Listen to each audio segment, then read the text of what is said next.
Hey guys, what's up? I'm Jacob. I'm here with Eric, OuterLimitless, and we want to talk to you about some things that we have in the pipeline. In the pipeline, man, things that have been, I'd say, our modern sort of works, things that have been sort of current, but also our future direction, things to look forward to coming up. I know you're always moving and shaking. You have a lot. You're a thinker. You're always trying to move forward. You're always trying to advance. I feel like we saw some growth from you this year, which was really awesome, and especially in your adventure craft line. Yeah, it's been wild. You know, one of the things that's kind of new is I reached out to Chroma, and I have, I think, yeah, there you go, the Trout Edition. Yeah. Some of the world's first 3D printed in this style scales. And so what's wild, the Trout is absolutely beautiful. But what's wild about my Builder Brick Edition scales, all of the brick little nubs themselves actually stand up and stand out. Those are real, those aren't just visual. So tactile-wise, feeling all of that, it's very unique, and that's been a lot of fun with the adventure crafts. So I've been getting kind of wild. Yeah, no, I think people are really liking these. I was really happy to see these at Blade Show. So down in Atlanta, Blade Show 2024. That's actually where I was able to pick these up. So thank you for that. Yeah, and absolutely. I got to tell you, man, I'm literally absolutely in love with this little knife. I loved it before, but now I'm like infatuated with it. It's such a cool little blade. Yeah, thanks, man. And I think, and you call it the adventure craft, but I'd go as far as to say, yes, it's an adventure knife, but to me, like, my kid should have one of these for his fishing adventures. Exactly. A fisherman, all fishermen should have this knife. Right. And you should also offer additional, not just the trout, which I bet you've thought about a lot of these things. But I think this is such an awesome fisherman's knife. Yeah. Just for a simple little blade to do all the little line cutting and the basic tasks that you need. It's such a cool knife for that. Well, you know, when you talk about the kids, I've never had as many women interested in anything I've ever done as the adventure craft. It's not intimidating. It's not an intimidating blade to use. Right. It's automatically comfortable. It's small. It's maneuverable. And the other thing is, like, when it comes to adventure, when I think about adventure or when I brand adventure, I mean, look at my shirt. What I'm thinking about is a kid's idea of adventure, because I want adults to get back to that. I think that's how we grow and mature. Yep. And so by having these childlike micro adventures, we work up to the big legendary adventures. Nice. You know what I mean? Yeah, no, good point. I like that. And yeah, you're right. It kind of, like, for me, my kids absolutely have rebirthed my, getting out and trying to do different things and teaching and training them. And I think having that tool that you can give them to teach them and train them is such an important part of the adventure and passing on what we love, obviously, to the next generation. So very Absolutely. cool. Thanks, Nice. man. So, yeah, I mean, and just pulling out some knives that people have already seen, and I don't know if you've had a chance to get your hands on this, but we completed a run of the Work Tough Gear Carnivore. So these, at this point, you can get your hands on them, but mostly on the secondary market. We did a full run of these. It went very well. People really liked them. I had a Gen 1. This is actually the Gen 2 where we made some minor modifications, but for me, this is kind of the larger camp knife and starting to get, certainly into the survival knife class. Definitely. It's cool. Work Tough always does a great job. Yeah. I mean, really, it's pretty amazing. So I wanted your opinion because, and I know the Work Tough crowd really likes overbuilt hard use knives. So I ended up going with 1/4 inch. But to me, this knife was really probably better suited for 3/16. And I'm just curious about your opinion and how you feel about it. So the reason that I would go with 3/16 on this knife is your blade height is relatively short. So you're not going to get as much of the forward weight using 1/4 inch stock as you would with a taller blade. And you get more speed. You get the speed from the short blade, but you don't get that heft. Right. So I think if you went down to 3/16, you could drop weight overall. But since it isn't already a really forward heavy chopper, I don't think you'd be losing anything. I agree. So I think, I definitely think I would go 3/16. It does just feel good being a 1/4. Right. The weight just sinks into your hand. Overall, the handle geometry is fantastic. I love how you did the choil, and I love how this the thumb area is broken up to here. Yep. And so there's something about just having a 1/4 inch thick knife in your hand. But I think, practically speaking, I think that there could be some benefits, certainly, for going to 3/16. Yep. So that was kind of where I was at, but I'm very happy with the overall performance. It's been great. Everybody who's gotten their hands on these have really enjoyed them. And so, you know, this has been a very successful project for me and Work Tough Gear. Yeah. So yeah, that's rad. So this is my current, and that was your current. But what else you got cooking over there? So one thing that I'm going to work on going forward, I've only had total 8 of these leather sheaths for my jackalope, and they sold instantly. And so this is by Reliance Leatherworks, and he does a fantastic job for production stuff. He's going to do all of my production leather. And so you can put a jackalope or Exodus 4 into this sheath, upside, downside, like left or right, it doesn't matter. And then you can wear this horizontally or vertically. So it's a very, very utilitarian sheath. It's going to work really well for just about everyone. In my opinion, they're very beautiful. Oh, this is beautiful. And yeah, you did a great job. For our first batch, I was able to sell the sheath for $60. I think for the quality of the sheath and being specifically made for one knife, I was really happy to hit it at that price, made in Georgia. Yeah. So I'm hoping to have more of these come in here pretty soon. And ultimately, my goal with my brand is first off, I support aftermarket makers who make stuff for my knives. I send out free knives to handle scale makers and sheath makers so they can sell on their own. Yep. But I also want to have accessories on my website so people can buy something and make it their own, all in one stop. No, that's smart. And this is incredibly nicely made. I love the thickness of the leather, nicely welted. I love how it's almost the 2-tone, actually 3-tone when you consider that you went with the alternate color on the stitching, right, which is beautifully done. The flexibility and versatility of your ability to carry it scout or just traditional on the belt, which is awesome. And yeah, I actually, you know, I think that if you were able to get your own little stamp worked into the back there, that would be a nice little touch. I love how deep that stamp is and just super clean and crisp. Yeah. So to have your own logo on that in the future might be a real nice little touch. So that would be sweet. Something to work towards. Heck yeah. Cool. Heck yeah. That's sweet. Nice, man. Thanks. Good. And I love the fact that you now offer not only a Kydex, but a leather option, because to each their own and to whatever, you know, environment or whatever suits their needs. Some people live and swear by a Kydex. Other people say, I wouldn't be caught dead without a leather sheath. So now you have that option too, which is awesome. Well, the other thing is sometimes you want one or the other. You know, the knives will most likely always come with the factory Kydex, and it's versatile and it's fantastic. But I have times where I like throwing on a leather sheath. Yep. And so, you know, being able to have the option, it's cool. It's been cool. Nice. Good. How about you?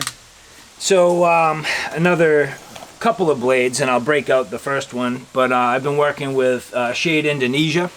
So this is my Inception 5. So this was originally designed as a 6-inch knife, and then I ended up adding you know, a couple little design details, and realized that if I was to turn this actually into a slightly shorter knife, bring it down to that 5-inch blade size class, it would be a little more suited for the typical belt knife, typical camp knife, and something that was a little more simple, and especially for people that have the debate about not wanting a finger choil. So the 6-inch knife had that full finger choil, but this to me gives you all the same performance, yet it takes that finger choil away and simplifies the design a little bit.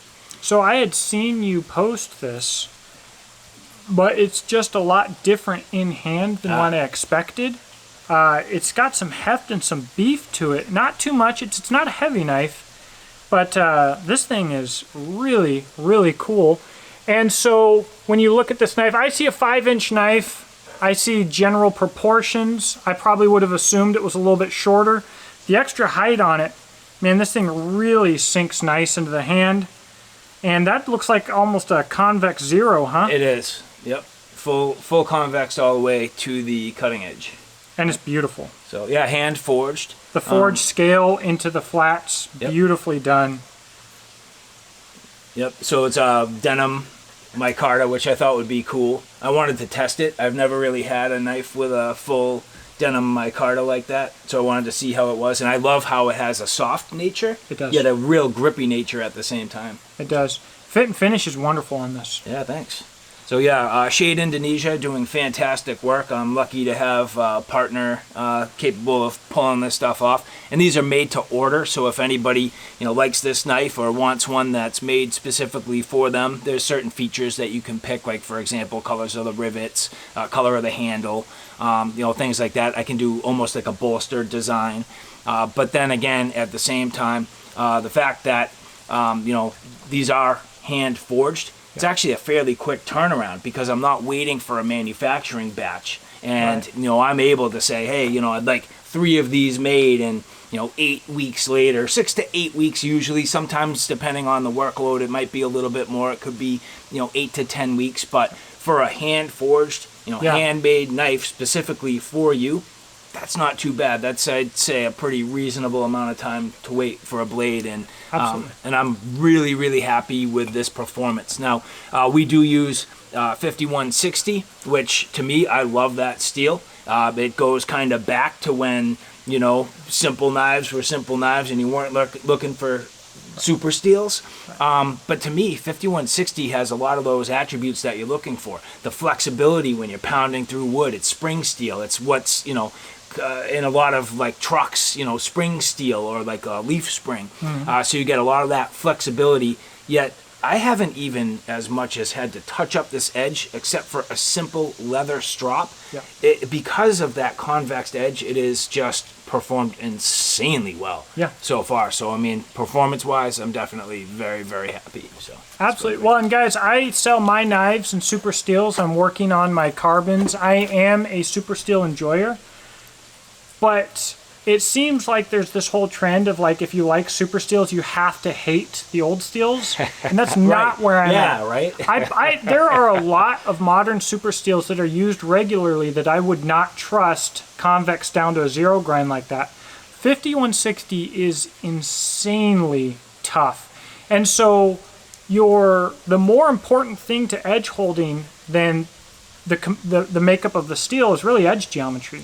If your steel is tough enough to have edge geometry that thin, even if that thing isn't hair shaving sharp anymore, it's still going to do work because the edge geometry is so good. So I do really like the combination of attributes that you're offering there with 5160, with the edge geometry, with the handle, and the overall design. That's fantastic. Yeah, thanks. No, I appreciate that. So yeah, I've been happy with it. We just keep it very simple. The original sheath design had a snap. I don't like snaps on my leather sheaths. I don't want to get my hands in the way of a snap. I don't want to cut through the strap. To me, I'd rather just have that deep ride, simple dangler or pouch sheath, something that's pretty basic. To me, that's going to hold the knife just fine, do its job, keep you protected, and you're not going to cut your fingers when you're in the middle of a place like this and far from help. I mean, we're far enough away from help that a bad cut would really be a problem right now. And you're not going to get reception back here. And speaking of that, with my Wander Tactical, when I cut through my hand here, cut through these tendons and everything, I had to drive off-road in reverse and four-wheel drive through the mud, backwards through this tight little trail to get out of here to get enough reception to call somebody, just bleeding like a stuck pig. So yes. That's a real thing. And if you lose your retention in a traditional sheath like this, you can wet form it and get that back. So it is possible for it to become loose over time, but then you get it wet, you squeeze it, you let it dry, it's back. It's easy, it's traditional, it works, it's reliable. Yeah, good point. It's a good setup. Yeah, valid point. So nice. Cool. So one thing that is very new for me is leather backers, going back to the leather, and again, made by Reliance. So this is the Jackalope, this is the Adventure Craft, little size difference there.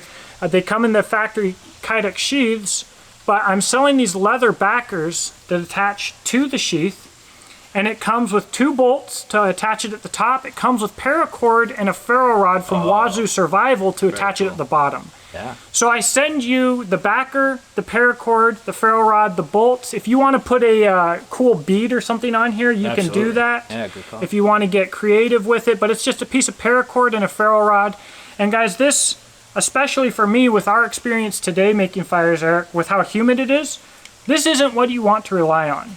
this would never be your first option, but I also broke my ferro rod today. True, good point. On camera. Yeah. And if something like that were to happen, you're completely out of your main unit.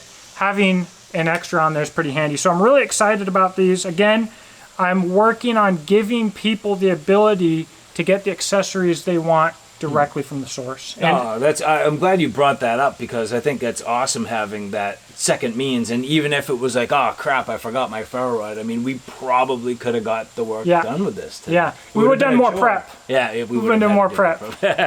Good point. This is beautiful. Nice package, man. And you know, this kind of speaks to why eyelet spacing on sheaths is so important. Getting the spacing right and having things that are standard and standard across the board, because as you accessorize and as you add to your system, you need to have that, you know, 3/4 inch eyelet spacing. And I say all the time on sheaths, each and every eyelet matters, each and every, you know, cut matters. And you've created a simple little package, yet versatile little package, where you have enough eyelets, you have that sort of cross cut there where you can put a strap through there. Now you're adding a leather backer. You can see how this package is growing. You can see how this product is evolving, and it's just a matter of time before you add the next accessory or you bring that next piece to this. So the fact that, you know, you planned ahead early on and had a, you know, a quality sheath coming from the factory,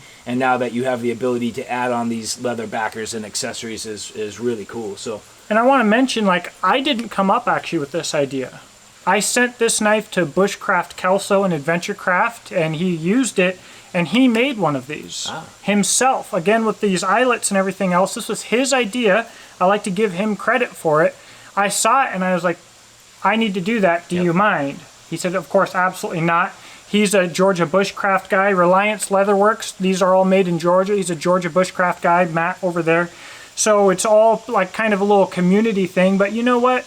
I don't always have the good ideas, but I like to surround myself with people that do have good ideas and who are cool. And so huge shout out to Bushcraft Kelso. This is something that I'm just way excited about. Nice. Ah, that's great.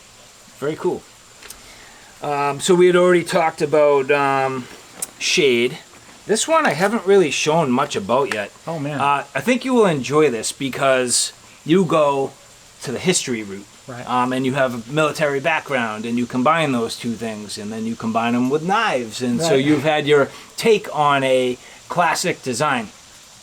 This is my modern take on a quartermaster, so a heavy tank, overbuilt quartermaster style design. It came out heavy because I wanted the full bolsters, but in terms of the general, like, conceptual idea, I'm actually pretty pumped about it. It's kind of cool. This is amazing in hand. So you've got the weight from the bolster and the guard here, the bolster and the pommel.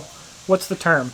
I would call it just a pommel. Just a pommel? Yeah, I would call it a pommel. All right. So between the bolster and the pommel being metal like this knife immediately sinks into your hands. So it's probably not crazy heavy at the top. You do have a relatively shallow grind, so you have a lot of blade height here at full stock thickness, which is a little bit heavy.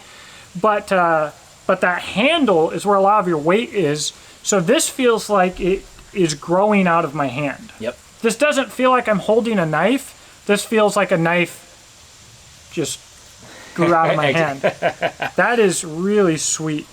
Obviously, this has a finger choil. That was part of the modernizing of this design. For me, adding that finger choil, it'll be a little controversial, but for me, I said, you know what? I want to have a little bit of that balance. I tried to strike the balance where I didn't have an oversized quillion or guard on the top, so I could still get that full grip and not dig too much into my hands. I wanted everything kind of rounded out as much as possible, so most of the lines have been softened and rounded out as much as possible, but to me, more than anything, it's just really cool. You'll notice that we did the inset G10 handle scale, so they're set right in. So you have the tang of the knife with the guard and the pommel, but at the same time the nested kind of handle scales and 2-bolt design, which is pretty cool. And we're still full tang. Yep. And one thing that I want to say about the choil is people will rant and rave and hate having a choil. But this is about the same size as the original Ricasso would have been. So you're not losing anything. You're not losing any blade length. It's pretty much exactly the same proportions as the original with the ricasso. It's just more comfortable to put your finger there now. So I really don't understand the like really passionate hatred for that. It fits in the hand perfect, and I don't have any issue with the rear part of that guard or quillion at all. It's completely separate from my hand when I thumb up. Yep. And that's important. That's important how that works. That is really, really sweet. And is that again 5160? No, actually this we ended up going with like a Sleipner steel. Really? So yeah, it's slightly different. So yeah, Sleipner again I think is pushing towards more of a stainless property. It's maybe going to be a little less tough, so a little less flex, but at the same time, you've got toughness in the design. Correct, and it's such like a shallow grind on that. It's the edge is going to be wide. It's a little chunky. This is going to be stabby, probably not as slicey. You could, whale this into anything. I'm not all that familiar with Sleipner steel. It was something that Shade wanted to play with. I'm always open to experimentation. I'm always open to try. We've done plenty with the 5160. And so when Shawnee at Shade said, I want to use Sleipner, I said, go right ahead. But this definitely, you can feel the density in this knife. It's got some weight and heft, but I'm actually really happy with the handle geometry. It's wonderful. I haven't even as much as tested this yet. I've been holding on to this for roughly about a year at this point and haven't done much with it. So it's sat here conceptually waiting for me to do something with it, and you know how it is. Life and everything else and all the other crazy stuff that we get into. Right. It's just sitting here ready to do something. So get to show it off, but there you go. At some point, I got to use the thing. Yeah, that's fantastic, man. I love it. Just for now, a basic Kydex. I don't know what we'll really go with. I'm okay with Shade's Kydex, but to me, it's just to keep the knife from cutting you. Right. It will carry, but at some point, I don't trust it quite as much as other manufacturers. And to Shawnee's credit, he does a beautiful job with the leather. And he's working on the Kydex, but to me it's just a little bit thin, a little bit loose. I don't quite trust it, but that type of skill and the ability to make a serviceable sheath obviously comes in time. And so this is a year ago, I could tell you at this point. I'm sure he's a year better at making Kydex, so it's just part of the game. Well, and it's really hard for a maker to be really skilled with a blade and with sheaths. I really view making sheaths as its own art. It is. So, we've got a lot of people out there that are really, really skilled at just making sheaths. They do a fantastic job. They don't make knives. It's probably a bear guy. Yeah, some of those bear dudes. So I use Black Bear Custom Kydex myself. Generally, I use Yellow Hawk Custom Kydex. Yep. Doug Wilson. Yep. They do fantastic work. And the other thing that I say is, a lot of people will tell you that making Kydex is easy, and it's true.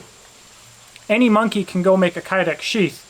But making a decent Kydex sheath is a lot more difficult, and making like a perfect Kydex sheath is an art. Yes. It really is. Yep. So yeah, getting the spacing on the eyelets perfect and an alignment, and not only that, but copy to copy to copy to copy, right? And so, I look at this and I go, here's a brand new design that the guy's never seen, and I go, make me a sheath for it. How perfect could it come out? Right. Now, if he's 100 of these deep, at that point it should be tighter, more refined, worked through, and then it becomes part of that complete package. But you're right. A well-made Kydex sheath is absolutely an art and a skill and trade of its own. Yep. So nice. Well, the last thing that I have that's coming in the near future, when I first did a run of the Jackalope with White River, they accidentally made him about 25% too big. Nice. They sent me one to play with, like, here, man, like, these were a little big, whatever, here you go. And I was like, oh my gosh, I freaking love this. And as it turned out, they did a few of them, and I sold them, and everybody freaking loved them. So I called it the Mutant. All that's out there right now is pre-production Mutants, and they are literally The Jackalope or the Exodus 4, 25% bigger. You're looking at about a 5-inch blade, 5-inch handle. But what we've done is we wanted to refine it a bit. We've added a fuller. We've done some things with the handle. We've done some things with the guard. And it's going to be, instead of just a really practical bush blade, it's going to also have a little bit more combat utility and full-size knife utility, as opposed to being, this is more of a light bushcraft / EDC / really almost anything. You could use it. I've got guys using them as their primary knife for deer, skinner, whatever else. It'll do just about anything, but it's not designed to be your hard use and abuse knife.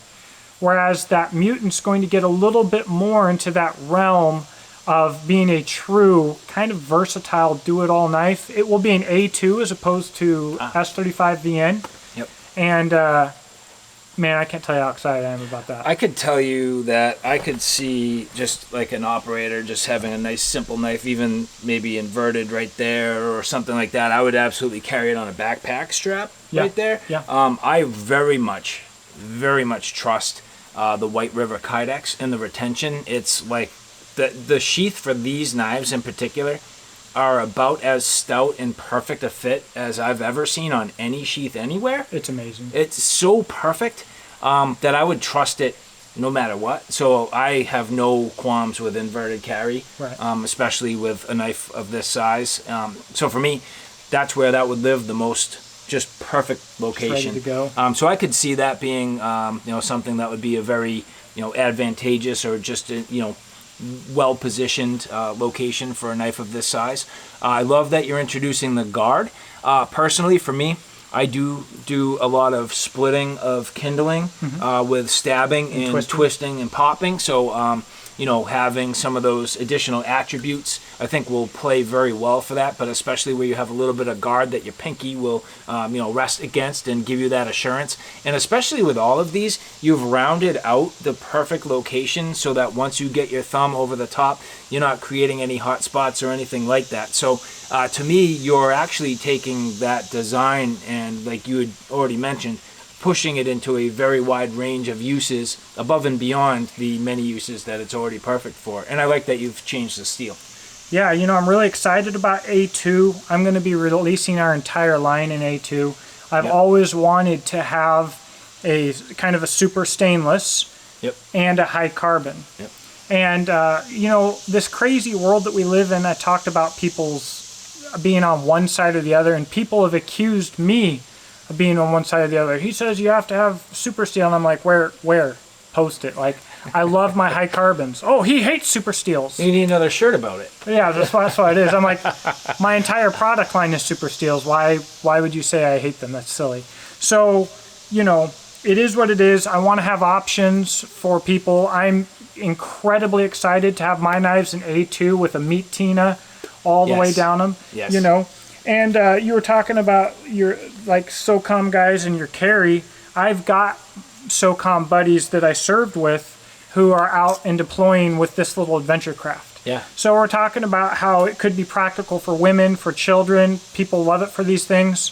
Apparently, most of the people that buy these in Canada are a little bit more gangstery for some reason. I guess I won't go too far into that. I'll say that when I go to a restaurant, I use my knife, and before I put it back in the sheath, I have to clean it, and I will hold it like this and walk to the bathroom and clean my knife, and not once ever has anybody come at all close to knowing I had anything in my hand.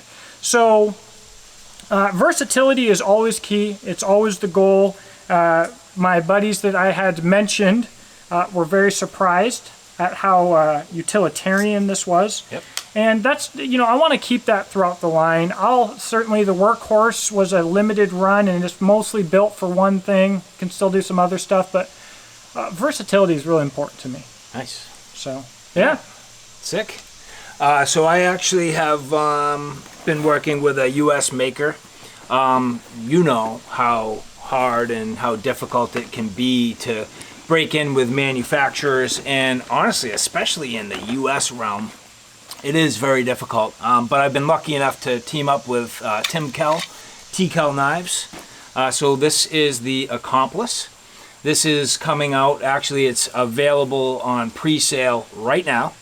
So if there's anybody interested in the T-Cal Accomplice, go to the Tim Cal website where you can pre-order these. He's going to be making the run very soon. I believe he'll be making a run of 400 of these. So 200 will be in AEBL and 200 in ADCRV2. Nice. I named this the Accomplice because I wanted it to be the knife that you got caught with when you were doing something crazy. Right. It's kind of like your adventure craft. It's like, you know how many people are going to get busted doing stupid stuff and they're going to have one of them in their pockets? Right. Right. So that's what the Accomplice is for me. But in reality, you know, when you have to design a knife, there's a lot of things to consider. And the first thing I consider is the manufacturer. Yeah. What does the lineup of the manufacturer look like? How is this going to present itself? And so when I designed this and Tim said, what do you want to make? I said, I want to design a T-Cal knife. I want you to look at the T-Cal lineup, and when you look through the whole entire thing, it's not like it sticks out and goes, meh, that doesn't belong. I wanted it to look like a T-Cal knife. So I put a lot of the design attributes into this blade that you see in the Tim Cal lineup. And of course, he's now taken it the full way. And this is now our production run. So nice. You got to play to maker's strengths.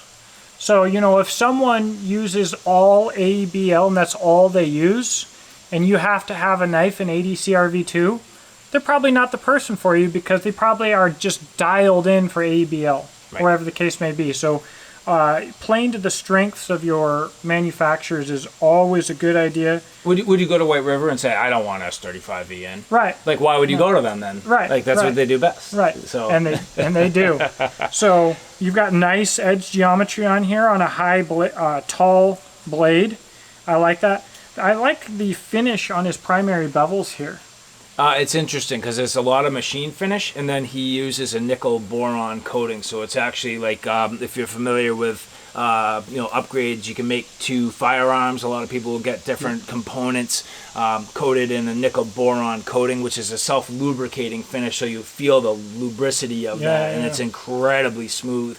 And actually, that is a self-healing surface. So even as you're damaging it, by the magic of molecules, it's kind of filling in the gaps, unlike other coatings that strip, and when they strip, they're gone. But this is a self-healing and self-lubricating finish. That's fantastic. Sweet little knife. I think the Accomplice is a perfect knife because when you want to go do something, this is the kind of knife that you're going to want to have on you while you're doing it. This is what's got your back. Yep. He uses the grenade grip, so you'll feel that texture. Mm-hmm. This is a departure for me, where I tend to like very round and contoured scales that fill out your hand with a palm swell. I'm more bushcrafty. Tim is more tactically inspired, self-defense. So you'll notice that it's thin, low profile, slab-sided. People will say all the time, huck it on the hood of a Humvee and it's not going to roll away. Right. So it's got that kind of mentality behind it. But at the same time, he was able to work with me and get some of the contours and the scales. And from what I'm being told, even amongst the very popular and well-received T-Cal lineup, this is getting a lot of praise, and a lot of people saying that this is their favorite T-Cal knife in the lineup, which wasn't what I was trying to do. But if that's the case, I'm very happy that that is the case. And, I appreciate everybody's support. And for those, again, who would be looking for one, check out the Tim Cal website where we're in the pre-sale. And usually with T-Cal knives, once they're gone for a while. So this is the chance. So, and then this is the prototype sheath. This is not the production sheath. What he does is kind of interesting. It's a different take on your fold-over style, but it's not really a fold-over, where he ends up welding, and now he has micro rivets that he uses to cut down on the overall profile. Yep. So you can see how slim a package that is. He has this kind of innovative mount that he developed for multiple positions, and the ability to carry this a bunch of different ways, including scout carry, which a lot of people like to carry it tight up, and appendix so that it's concealed. But again, great retention, interesting design. A lot of people try to pop it in the opposite of what it should be, because you're used to it being kind of the other way around. Mm-hmm. But once you're used to it, it actually is very effective, and the production sheaths are even more dialed in, and this is pretty good. This mount is wild. It's cool, It really right? is. It's really cool. So that's one of my things that I harp on. Whether it's taco or pancake style kydex, I really generally want it to be as small as it can be. Yeah. I want as small of a footprint. I want it to be as light as possible, which that's a fantastic way to do that, but not at the expense of retention. You know what I mean? So if you use really, really thin kydex to get it lightweight, but you don't really have that click in and out, it wasn't worth the sacrifice, right? Right. But that is a sweet way to go, and I love that profile. And I think with an ulti clip, that would run really well in the pocket. It does. I love front pocket carry more than anything, and especially where when I'm hiking, I wear a lot of cargo pants, but the pants that I wear have a pocket right on the thigh, Yeah. and it's such an awesome spot to have that knife right on your thigh where you can just reach down, pull it out, simple tasks. That's my second best choice to invert it on the pack strap, because then obviously at that point it's on your body. Right. So even if you take off your pack, you still have your knife on you. So, you know, to me, it really does work well, and Tim's done an amazing job. His finish is absolutely spot on every time. Super sharp, excellent edge geometry, and most importantly, made in the USA by USA made people. Yeah. So Yeah. I love that. That's fantastic. Yeah. I'm all about it, man. Yep. So very cool. So yeah, man, I guess that's what I had in store. What about you? Well, I've got the Legionnaire still coming. Yep. And it's just been a hard one to get off the ground. And the other thing that I'm working on is I've had a knife for 8 years, 10 years, the Gunslinger, that I've wanted to get back into production. But right now I'm working, the Gunslinger is an 11.5-inch Bowie with a curved handle. So it hits a lot like a kukri, Yep. but it still handles a lot like a Bowie. But I want to make some smaller versions of that blade with a straight handle. I want a 6 and I want a 9. So what I'm working on right now is a straight handle. I want to hit a production knife with a 9-inch blade with upgraded materials that's going to be a step up from what's currently available on the market. So I find it's really hard making big blades. I bet even for Essie and Becker, the size that they are, they're able to sell the Hungless and the BK9 and the Hungless too, because they've got the experience doing it. They can get the price down. They've been doing it for so long. Yeah, volume. But in the US, what other big knife models by themselves sell as much and are always in stock as much? Not too many, right? It's really hard to do, and if you want to upgrade your steel and keep it made in the USA, I don't think we have any options. The only two companies I can think of are SC and Tops, Right. that have that size of a knife readily available. But And you're people still complain about Tops not having them in stock. Right, exactly. And they're 1095, so Right. what I want to do, I see a little bit of a gap in the market there. The gap exists because how difficult it is. There's a smaller market for these big knives. The cost is exponentially higher, therefore it's not easy, right? But I want to be a guy to fill that gap. Nice. And hit that there. So that's something I'm really in early phases on that and on that handle. So I've got it drawn up, conceptualized. The next step is going to be hundreds, if not thousands of dollars in prototyping to get that handle absolutely dialed, just to say, now I'm ready to start putting all of this together. So, you know, people see your designs and they see what we're doing, and all they see is, oh, this YouTube guy is doing these knives and that must be nice. They don't see like how much goes into it. It's not just like a YouTube guy. That's right. That just happens to, everybody's throwing, oh, let me make a knife for you. No, like, Oh, it's not that like easy. you have to want it. Yeah. And for most people, it's not even going to be like financially the smartest thing in the world. They probably got more money into getting it off the ground than then it's going to be worth it. But it's a passion thing. So That's right. I'm stoked on it. Nice. Good, man. Well, very cool. I guess for me, my next thing is I do have my next design kind of in the works with Work Tough Gear. which is awesome. I think there are actually 2 models that we're looking at producing. One of them, if things go well, we should see it, I'm hoping around at least a prototype by Blade Show next year in Atlanta. So it's usually in June, beginning of June. So that's about a year out. And then I'm waiting for a batch of steel to come in. And as soon as a batch of steel comes in, I have a nice little EDC blade, which is a take on my original Stinger design. So I've had people asking for a run of Stingers, which we are not going to do. But this to me is the superior version of what the Stinger is. It just kind of takes it to the next level. And I'm hoping that if I have fans of my Stinger design, they're going to like what's in store next. So little EDC blade and then belt knife, hopefully with Work Tough gear if everything goes according to plan. So again, not easy. They have a big backlog and a million blades to make and trying to meet people's demands, which are very difficult, but they do a fantastic job. And again, I'm lucky to have a partner like that who's willing to take my designs and put them out there, which is actually the magic of Work Tough gear. They're pretty awesome like that. So They're wild. yeah, They're unique. they are.